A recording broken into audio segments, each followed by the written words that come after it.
بسم اللہ الرحمن الرحیم۔ السلام علیکم۔ حساب اگر جج سے مانگو تو توہین عدالت، اگر مولوی سے مانگو تو کافر، اور اگر جرنیل سے مانگو تو غدار پاکستان۔ غدار اور باہمی القابات سے پکارے جانے والے پختونوں کی تاریخ میں ایک متنازع شخصیت، ایک علیحدہ خود مختار پشتون ریاست کے قیام کا نظریہ لیے پشتون سیاست کے علمبردار، تحریک آزادی کے عظیم مجاہد، انصاف کو فروغ دینے والا، خواتین کو شعور اور تعلیم کے ذریعے با اختیار بنانے کا درس دینے والا غنی خان اور عبدالولی جیسی عظیم شخصیات کے عظیم والد، پشتون قبائل کے تشدد پسندی کے روایتی نظام کو چیلنج کرنے والا، پشتونوں کی تاریخ شناخت اور ثقافت سے پوری دنیا کو روشناس کروانے والا، امن اور انصاف کے لیے برطانوی غلامی اور جارحیت کے خلاف جدوجہد کرنے والا، پشتونوں کے حق خود ارادیت کے لیے عدم تشدد کے ہتھیار سے لڑنے والا، امن، عدم تشدد اور سماجی انصاف کے چیمپئن دا فرنٹیئر گاندھی، فخر افغان خان عبدالغفار خان۔ یہ داستان ہے باچا خان کی، اپنی زندگی کا ایک تہائی حصہ جیلوں میں گزارنے والے ایک ایسے باغی کی کہانی جو کہ اپنی شادی کے موقع پر بھی گرفتار ہو کر جیل کے مہمان بنے اور 97 سال کی عمر میں اپنی وفات کے موقع پر بھی ہاؤس اریسٹ تھے۔ پاکستان میں سب سے پہلے غداری کے تمغے سے نوازے جانے والا باچا خان، اسفند یار ولی کے دادا نے پاکستان کی سرزمین میں دفن ہونا کیوں نہیں پسند کیا؟ پاکستان کی اکثریت اس نظریاتی لیڈر کو ہندوستان کا ایجنٹ، افغان شہری یا غدار وطن کے القابات سے کیوں پکارتے ہیں؟ آج کی اس ویڈیو میں بہت سے پس پردہ حقائق پر بات کریں گے، ویڈیو کو آخر تک دیکھیے گا۔ خان غفار خان، باچا خان اور کبھی بادشاہ خان پاکستان اور افغانستان کے پشتون برادری کے ایک ممتاز سیاسی اور سماجی رہنما تھے۔ 6 فروری 1980 کو پاکستان کے صوبہ خیبر پختونخوا کے ضلع چارسدہ کے گاؤں اتمان زئی میں ایک ممتاز پشتون گھرانے میں پیدا ہوئے۔ باچا خان کے والد بہرام خان ایک ممتاز پشتون قبائلی رہنما تھے جنہوں نے مقامی کونسل کے رکن کے طور پر خدمات انجام دی۔ باچا خان کے 4 بھائی اور 3 بہنیں تھیں۔ انہوں نے قریبی گاؤں کی ایک خاتون سے شادی کی۔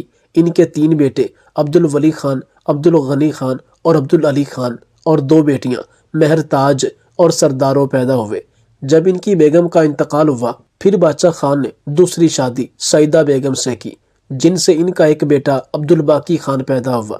باچا خان کے بیٹے اور بیٹیاں بھی سیاست اور سماجی بہبود میں بڑھ چڑھ کر حصہ لیتے تھے۔ ان کے بیٹے عبدالولی خان ایک ممتاز سیاستدان تھے جنہوں نے عوامی پارٹی کے رہنما کے طور پر خدمات انجام دی جس کی بنیاد باچا خان نے رکھی تھی۔ عبدالغنی خان ایک مشہور فلسفی، شاعر اور ادیب تھے جنہوں نے پشتون قوم پرست تحریک میں بھی اہم کردار ادا کیا۔ مہر تاج اور سردارو سیاست اور سماجی بہبود میں بھی سرگرم تھے۔ اگر ان کی ابتدائی زندگی اور پس منظر کی بات کی جائے تو باچا خان اور ان کے بڑے بھائی خان عبدالجبار خان، جن کو ڈاکٹر خان صاحب کے نام سے بھی جانا جاتا ہے، دونوں نے اپنی تعلیم ایڈورڈز مشن اسکول پشاور سے حاصل کی۔ اس کے بعد ان کے بڑے بھائی اعلیٰ تعلیم کے لیے انگلینڈ چلے گئے، جبکہ علی گڑھ مسلم یونیورسٹی سے باچا خان نے گریجویشن مکمل کی۔ اس کے بعد انہیں بھی اپنے والد کی طرف سے لندن جانے کی اجازت مل گئی، لیکن ان کی والدہ نے اس فیصلے کی سخت مخالفت کی اور اجازت نہیں دی۔ تاہم یہ اپنے والد کی زمینوں پر کام کرنے لگے اور اپنے ملک میں ہی ٹھہر گئے۔ 20 سال کی عمر میں باچا خان نے اپنے آبائی شہر میں ایک مدرسہ کھولا۔ 1950 تک برطانوی نو آبادیاتی حکام نے باچا خان صاحب کے مدرسے کو بند کر دیا کیونکہ وہ ان کی سرگرمیوں کو اپنی اتھارٹی کے لیے خطرہ سمجھتے تھے۔ پشتون سیاست کے سب سے بڑے لیڈر باچا خان کچھ عرصہ انگریز فوج کا حصہ بھی رہے، لیکن ایک برطانوی آفیسر کے پٹھانوں کے ساتھ امتیازی سلوک اور نسل پرستی کی وجہ سے فوج کی نوکری چھوڑ دی۔ برطانوی حکومت کے خلاف ہندوستانی بغاوتوں کی بار بار ناکامی کے بعد خان صاحب نے فیصلہ کیا کہ تعلیمی سرگرمیاں اور اصطلاحات پشتون نسل کے لیے زیادہ فائدہ مند ثابت ہوں گے۔ 1921 سے 1929 کے بیچ میں خان عبدالغفار خان نے پختون قوم کی اخلاقی تربیت اور ان کی انقلابی سوچ کو بیدار کرنے اور اصلاح کے لیے بہت سی انجمن تشکیل دی۔ اس کے علاوہ انہوں نے ایک ماہانہ میگزین پختون کی بنیاد بھی رکھی جس پر حکومت کی جانب سے پابندی کے باوجود سماجی مسائل، تربیت، حفظان صحت اور اسلامی قانون پر مضامین شائع ہوتے رہے، کیونکہ انہیں احساس ہو گیا تھا کہ پشتونوں کو غربت، ناخواندگی اور سیاسی پسماندگی سمیت بہت سے چیلنجز کا سامنا ہے۔ انہوں نے اپنی سماجی اور سیاسی سرگرمیوں کے ذریعے ان مسائل سے نمٹنے کا فیصلہ کیا۔ آپ اس سے اندازہ لگا سکتے ہیں کہ باچا خان صرف ایک سیاسی رہنما نہیں تھے بلکہ ایک سماجی مسلح بھی تھے۔ پاکستان اور افغانستان میں بہت سے علاقوں میں اسکولوں، ہسپتالوں اور دیگر سماجی اداروں کا ایک نیٹ ورک قائم کیا جس نے ہزاروں لوگوں کو تعلیم اور صحت کی سہولیات فراہم کی۔ باچا خان نے پختونوں کو نہ صرف تعلیم و تربیت دی بلکہ انہیں زندگی گزارنے کے طریقے بھی سکھائے۔ پختون معاشرے میں غیر اسلامی رسوم و رواج کو ختم کرنے کی بھرپور کوشش کی۔ تعلیم، علم اور شعور کی کمی کی وجہ سے پختون معاشرے میں برے رسوم و رواج نے جنم لیا، اور اس حوالے سے باچا خان کے بیٹے عبدالغنی خان نے اپنی فلسفیانہ شاعری کے ذریعے کھل کے اس کا اظہار کیا۔ باچا خان نے اپنے مشاہدے سے یہ نتیجہ اخذ کیا کہ پختون معاشرے کی بحالی کے لیے انقلابی اقدامات کی ضرورت ہے، ورنہ پختون قوم اپنی شناخت کھو بیٹھے گی، یہ پختون قوم تباہ ہو جائے گی۔ انہوں نے اپنی تحریروں اور تقاریر کے ذریعے ہمیشہ پشتون قوم کو عدم تشدد کا درس دیا کہ عدم تشدد کے ذریعے ہی آپ اپنے مقاصد اور عزائم حاصل کر سکتے ہیں۔ پشتون قبائل، روایتی نظام اور تشدد پسندی کے نظام کو انہوں نے چیلنج کیا۔ باچا خان خاص طور پر خواتین کے حقوق اور ان کی تعلیم و تربیت پر بہت زور دیتے تھے۔ وہ کہتے تھے کہ اگر آپ نے کسی بھی قوم کے مہذب ہونے کا اندازہ لگانا ہے تو یہ دیکھیے کہ اس قوم کا اپنی خواتین کے ساتھ رویہ اور سلوک کیسا ہے۔ وہ یہ بھی کہتے تھے کہ میرا عقیدہ یہ ہے کہ ایک قوم صرف اس وقت تک ترقی کر سکتی ہے جب اس کی عورتیں مردوں کے شانہ بشانہ گاڑی کے چار پہیوں کی طرح کام کریں۔ انہوں نے خواتین کو تلقین کی کہ پشتون کمیونٹی کی ترقی کے لیے خواتین بھرپور حصہ لیں۔ اپنی ترقی پسند سوچ رکھتے ہوئے انہیں بہت زیادہ مخالفت اور ذاتی مشکلات کا سامنا کرنا پڑا۔ باچا خان نے اپنے ساتھی پشتونوں کو منظم کرنے اور ان کے شعور کو بڑھانے کے لیے انت تک محنت کی۔ 1915 اور 1918 کے درمیان اس نے خیبر پختونخوا کے اضلاع کے تمام حصوں میں 500 سے زیادہ کا دورہ کیا، اور اسی سرگرمی کے دوران انہیں باچا خان یعنی سرداروں کا بادشاہ کے نام سے یہ مشہور ہوئے۔ تاہم انہوں نے اپنی ساری زندگی پشتون عوام کے سیاسی، سماجی اور معاشی حقوق کے لیے لڑنے کے لیے وقف کر دی۔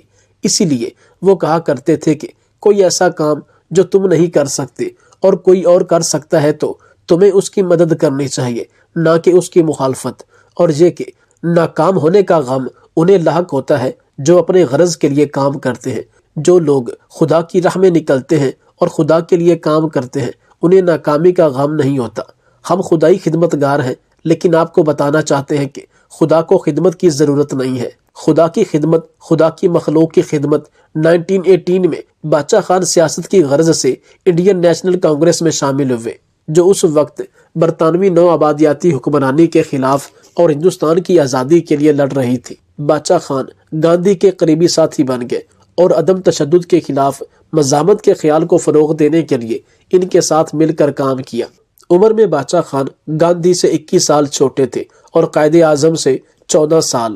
باچا خان نے مشاہدہ کیا کہ اس خطے میں آزادی کی دو تحریکیں چل رہی تھی، ایک پرتشدد اور دوسری عدم تشدد۔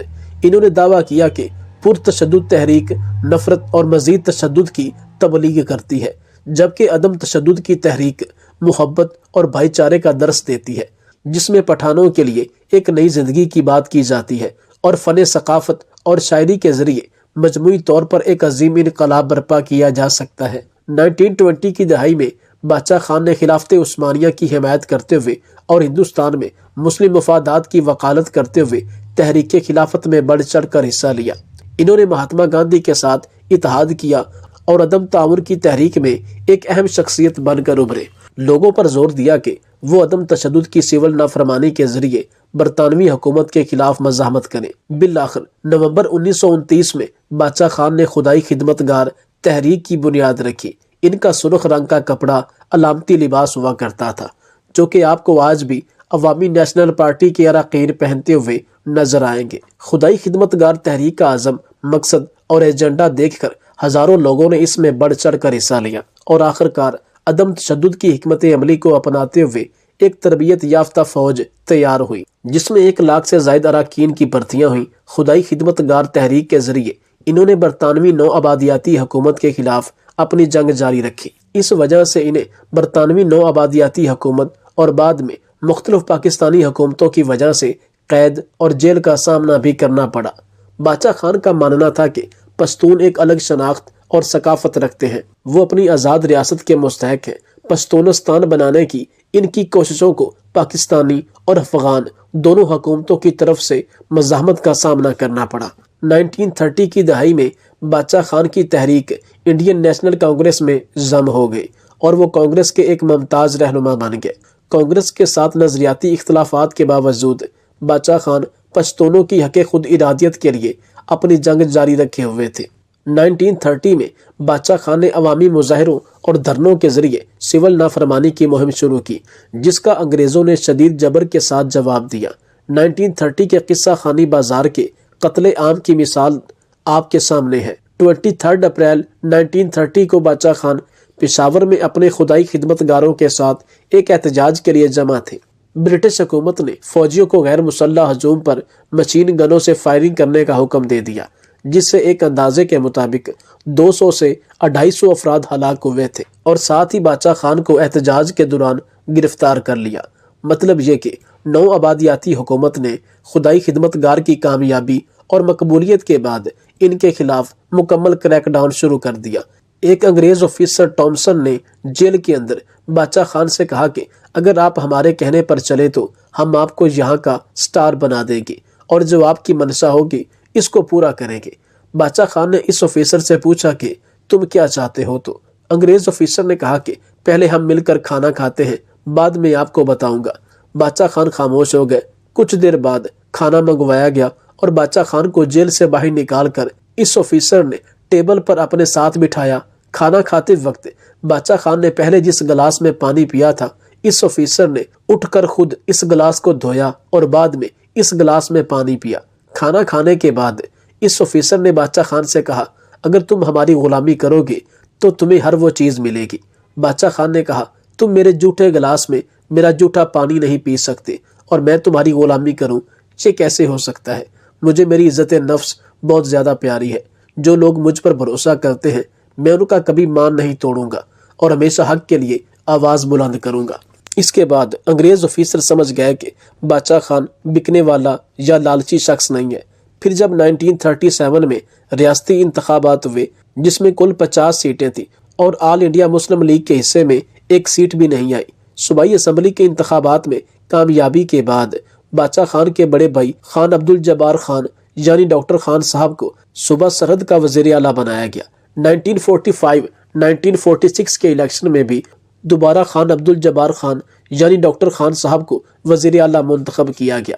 جون 1947 میں باچا خان نے خدائی خدمتگار کے دیگر رہنماؤں کے ساتھ برطانوی حکام کو ایک قرارداد جاری کی، جس میں انہوں نے پشتونوں کے لیے پشتونستان ایک آزاد ریاست کے انتخاب کا مطالبہ کیا۔ باچا خان قیام پاکستان سے پہلے ایسا ریفرینڈم چاہتے تھے جس میں ہندوستان اور پاکستان کے پشتونستان کے لیے تیسری آپشن بھی موجود ہوتی، جبکہ برطانوی حکومت نے اس قرارداد کے مطالبات کو ماننے سے کھلے عام انکار کر دیا۔ صوبہ سرحد کو ہندوستان میں شامل کیا جائے یا پاکستان میں، اس کے لیے 1947 میں ایک ریفرینڈم ہوا جس کا باچا خان نے اور ان کے بڑے بھائی عبدالجبار خان نے بائیکاٹ کر دیا۔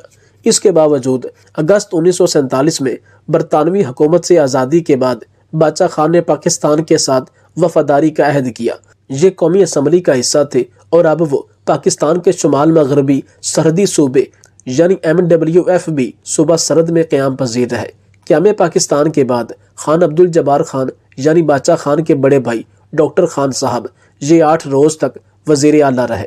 دارالحکومت کراچی میں باچا خان نے قائد اعظم سے ملاقات کی اور پشاور میں خدائی خدمتگار کے دفتر آنے کی دعوت بھی دی، مگر اس وقت کے مسلم لیگی رہنما عبدالقیوم خان نے مداخلت کی اور قائد اعظم کے پشاور جانے سے انہیں روک دیا کہ خان عبدالغفار خان نے ان کے لیے قتل کا منصوبہ بنایا ہوا ہے، اور اسی دوران ڈاکٹر خان صاحب باچا خان کے بھائی کی حکومت کو بھی ختم کر دیا گیا اور مسلم لیگ کے خان عبدالقیوم خان کو صوبہ سرحد کا وزیر اعلیٰ بنا دیا گیا اور باچا خان کو 1954 تک اگلے 6 سال تک قید کر دیا گیا اور ریاست کے خلاف بغاوت کا الزام لگایا۔